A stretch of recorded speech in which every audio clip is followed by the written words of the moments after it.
Guys, मेरे को आपको इंट्रो दिखाना था कि मैं मतलब रिव्यू बताना था कि मैं आज क्या पढ़ने वाली हूँ, है ना।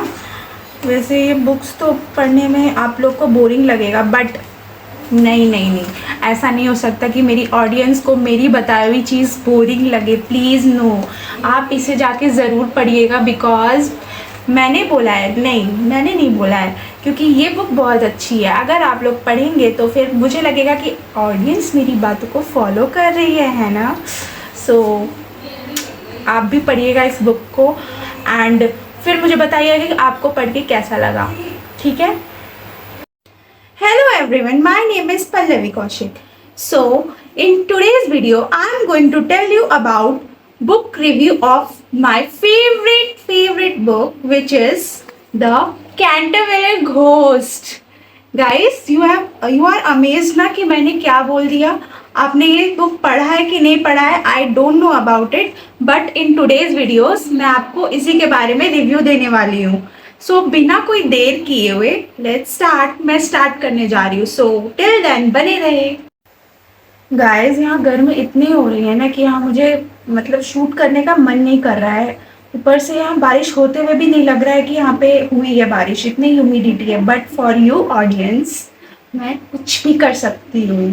सो मैं स्टार्ट करने जा रही हूँ, बने रहे। So guys, first of all I will tell you कि this book I got from Amazon. I will provide you link in this description box. Now मैं इसका रिव्यू बताती हूँ आपको। तो ये स्टोरी एक हॉन्टेड स्टोरी है जिसमें मेनली 7-8 करेक्टर्स है। तो इसमें एक फैमिली होती है जो अमेरिका से आ रही होती है। वो मिसेस ऑटिस और मिस्टर ऑटिस की फैमिली होती है और उनके मतलब 4 चिल्ड्रंस होते हैं। 2 उनके मतलब बेटे होते हैं जिनका नाम वॉशिंगटन या फिर एक नाम है बेटे का, वो होता है, वो 12 साल के होते हैं, दोनों ट्विंस होते हैं। एंड एक बड़ा बेटा होता है उनका, वो 20 साल का होता है, और मिडिल वाली जो होती है ना वो 15 साल की होती है। तो इनमें से मतलब कि जो ट्विंस बेटे थे वो बहुत फनी थे एंड जो उनका बड़ा बेटा था वो बहुत हैंडसम था, गुड लुकिंग था। एंड जो उनकी जो बेटी थी मिडिल वाली, वो काफ़ी समझदार थी एंड सीरियस थी। तो अमेरिका से आ रहे होते हैं और उन्हें हाउस परचेज करना होता है। तो जो उनका ओनर होता है वो बताता है कि ये हाउस हॉन्टेड है, सो आप इस पर मत रहिए। बट वो फैमिली है ज़रा सा भी विश्वास नहीं करती, बिलीव नहीं करती इन सब बातों पे उनके, बिकॉज वो थोड़ा मॉडर्न थिंकिंग के थे। एंड जो उसका ओनर था, द कैंटरविल ओनर कुछ था, तो वो बोलते हैं कि नहीं नहीं, आपको मेरी बातों पे भरोसा करना चाहिए, क्योंकि उसने ये इंसिडेंट काफ़ी बार देख चुका है। वो जानता था क्या, बिकॉज उसकी आंट के साथ ऐसा इंसिडेंट हो चुका है। एंड तब से उनकी आंट अभी तक इस डायलेमा से नहीं निकल पाई है, क्योंकि उन्होंने उस हॉन्टेड हाउस में घोस्ट को देखा था। दैट्स वाई उनका जो ओनर होता है कैंटरविल पूरे क्या बोलते हैं हाउस का, तो वही वो इसलिए उनको वार्निंग दे रहा होता है मिसेस ऑटिस मिस्टर ऑटिस की फैमिली को कि यहाँ पे मत स्टे करो। बट वो फैमिली, आप तो जानते हो, मैंने बताया कि वो बहुत मॉडर्न थिंकिंग के थे, इसलिए वो नहीं मानते थे। तो इस कहानी में मतलब इस स्टोरी में ज़्यादा कुछ नहीं होता है। बस इसमें ये होता है कि जो फैमिली होती है वो घर पे शिफ्ट होती है और घर की एक ओनर होती है, उनका नाम होता है मिसेस ओमनी। और मिसेस ओमनी उन्हें बताती है कि आप इस घर पे मतलब नहीं रह, वो भी उन्हें सजेस्ट करती है कि आप इस घर पे नहीं रह सकते बिकॉज ये हाउस हॉन्टेड है। बट वो नहीं मानती है एंड वो घर पे शिफ्ट हो जाती है। एंड उनके जो 2 ट्विंस होते हैं जो वो बहुत फनी टाइप के होते हैं, बहुत शरारती होते हैं। तो वो मतलब कि फर्स्ट डे से ही जो भी घोस्ट होता है उस घर का, जिसका नाम है सिमन कैंटरविल, जो घोस्ट बन के रहता है उस घर में, उनको बहुत परेशान करता था। एंड तब से ही वो घोस्ट मतलब फिर भी वो उस घर में रहता था। घोस्ट बहुत उन बच्चों से परेशान हो गया था, उन फैमिली से परेशान हो गया था, बिकॉज वो फैमिली को ज़रा सा भी डर नहीं था उस घोस्ट का, because of modern thinking. And मैं बता दूँ आपको, वो जो बच्चे होते हैं वो भी उसी टाइप के थे कि वो उन लोग को ज़रा सा भी डर नहीं था कि घोस्ट है घर में। वो लोग तो और कभी करते थे, कभी पानी का जग रख देते गेट पे, वो घोस्ट आके मतलब डर जाता था कि ऐसा क्या है गेट पे। कभी वो खुद घोस्ट बन के उस मतलब जो मेन घोस्ट है उसको डराता था। सो मेनली यही कहानी थी।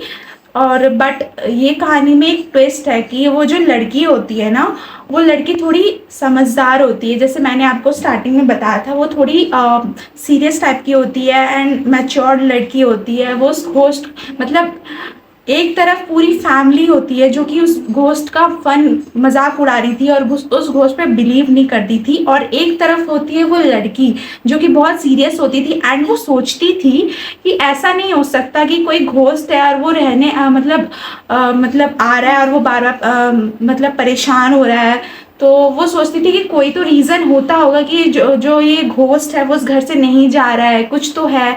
तो वो उसके बारे में पता करती थी। और एक दिन वो घोस्ट से मतलब घोस्ट बाहर बैठा था, उसके घर के बाहर बैठा था, क्या बोलते हैं उसको, रूफ में बैठा था। एंड तब उसने उस घोस्ट से पूछा कि क्यों तुम परेशान लग रहे हो, तुम्हारे फेस पे ऐसा सैड एक्सप्रेशन क्यों है। तो उस घोस्ट ने क्लैरिफाई किया कि मैंने अपनी वाइफ को मारा था, मर्डर किया था। हाँ, इट्स माय फॉल्ट कि मैंने उसे मारा, बिकॉज मेरी गलती मतलब उसकी मेरी वाइफ की गलती थी कि वो मुझे भूखा रखती थी। सो मैंने उसे मार दिया and I also felt guilt कि मैंने उसे क्यों मारा। लेकिन क्या कर सकता हूँ, इट्स माय सिचुएशन। तो वो लड़की बताती है कि कोई बात नहीं, तुम मुझे परेशान लग रहे हो तो तुम कुछ खा लो।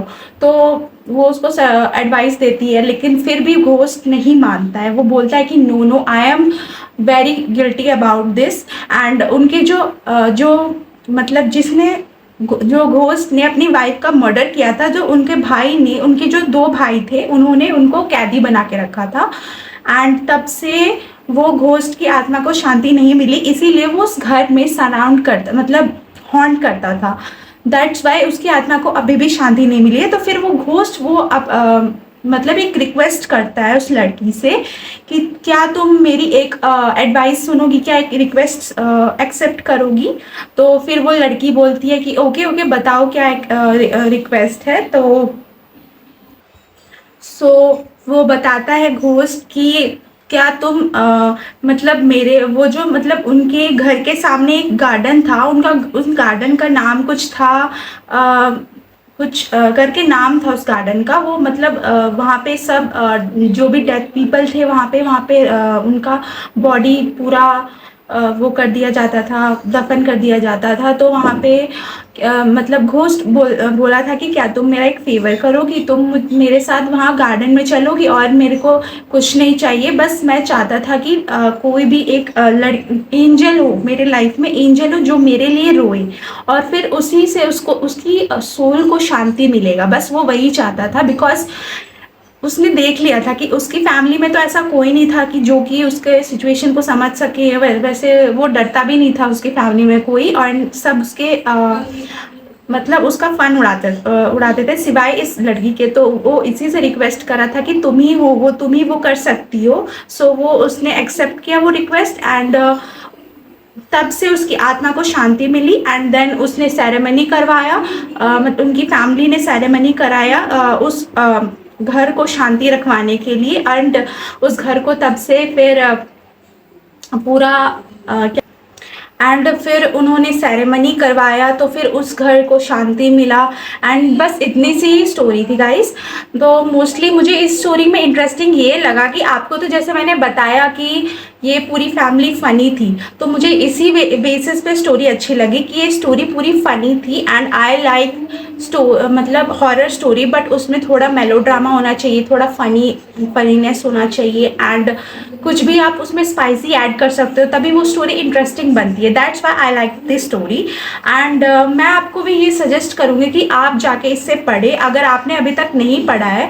मैंने तो इसे फ्लिपकार्ट से ऐड किया था, so I will provide you link in my description box and you can also purchase and study this book.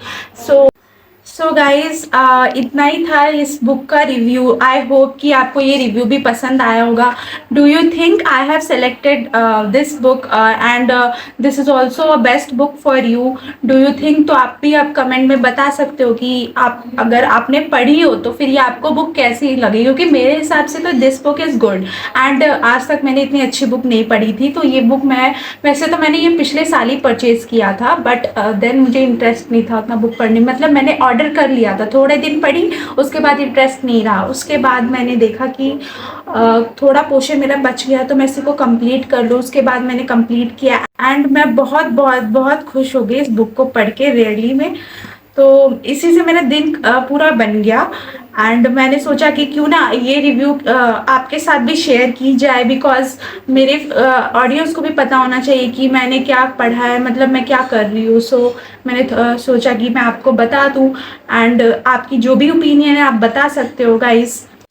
So guys मुझे ये बुक मिली है 99 रुपीज़ की। ये देखिए इसका प्राइस मैं आपको दिखाती हूँ। हाँ ये रहा इसका प्राइस 99 रुपीज़। तो ये मैंने फ़्लिपकार्ट से ऑर्डर किया है। ये देखिए मैं आपको दिखाती हूँ, इसका रिसिप्ट है मेरे पास, ये रहा। तो मैंने इसको फ़्लिपकार्ट से ऑर्डर किया है एंड मैं इसको मतलब ये बुक आपको इस बुक का लिंक आपको डिस्क्रिप्शन में प्रोवाइड कर दूँगी, तो आप भी उसे ख़रीद सकते हैं। ज़्यादा मोटी बुक नहीं है, बहुत पतली बुक है and you can also enjoy this book, बहुत अच्छी बुक है। गाइस ज़्यादा बोल दिया मैंने, पर गर्मी लग रही है बहुत ज़्यादा। इतनी गर्मी में भी कंट्रोल करके मुझे बोलना पड़ रहा है, क्या बताऊँ मैं, यहाँ का टेम्परेचर बहुत ज़्यादा हाई है। बट आपके लिए तो मैं कुछ भी कर सकती हूँ, है ना। मैंने स्टार्टिंग से बोला मैं आपके लिए कुछ भी कर सकती हूँ, इसीलिए मुझे आप ढेर सारा प्यार दीजिए, सपोर्ट कीजिए एंड मेरे चैनल को ग्रो कीजिए, बिकॉज मैं यही चाहती हूँ। और अगर आपने मेरे मतलब चैनल को ग्रो करवाने में हेल्प किया तो मेरे ऑडियंस ही मेरे लिए सब कुछ है। मैंने आपको बताया ना, मेरे ऑडियंस मेरी जितनी हेल्प करेंगे उतना मेरे लिए अच्छा रहेगा एंड मैं भी आपके लिए हमेशा अवेलेबल रहूँगी। आपको जो भी एडवाइस देना है, अगर मेरा रिव्यू आपको अच्छा लगा, अगर आपको कुछ भी ऐसी कमी लगी या फिर आपने भी पढ़ा हो और मैंने ऐसा ना बताया हो, या फिर आपका जो भी आपको लगा कि नहीं ये बुक अच्छा नहीं है, तो आप मुझे बता सकते हो कि आपको जो भी फील हुआ आप बता सकते हो मेरे को and I will also reply you soon as possible, जब मुझे टाइम मिलेगा। So guys, that's it for today's video and I hope you have liked my video, subscribe my video and follow me for more live updates of my channel. So guys, आज के लिए इतना ही था। मुझे थोड़ा प्यार दिखाइएगा, मेरे चैनल को ग्रो करवाइएगा एंड उससे बड़ी मेरे लिए कोई बात नहीं होगी। मैंने कुछ ज़्यादा ही बकबक कर दिया, चूचू करके कुछ ज़्यादा ही बोल दिया मैंने, इतना नहीं बोलना चाहिए था। मेरी मम्मी भी मेरे पे हंस रही होगी, मेरे बगल में बैठी हुई है, पता नहीं क्या बोल रही होगी, कमेंट कर रही होगी। छोड़ो गाइस, मुझे ऑडियंस का प्यार चाहिए जो भी है। सो मिलते हैं फिर नेक्स्ट ब्लॉग में, बाय।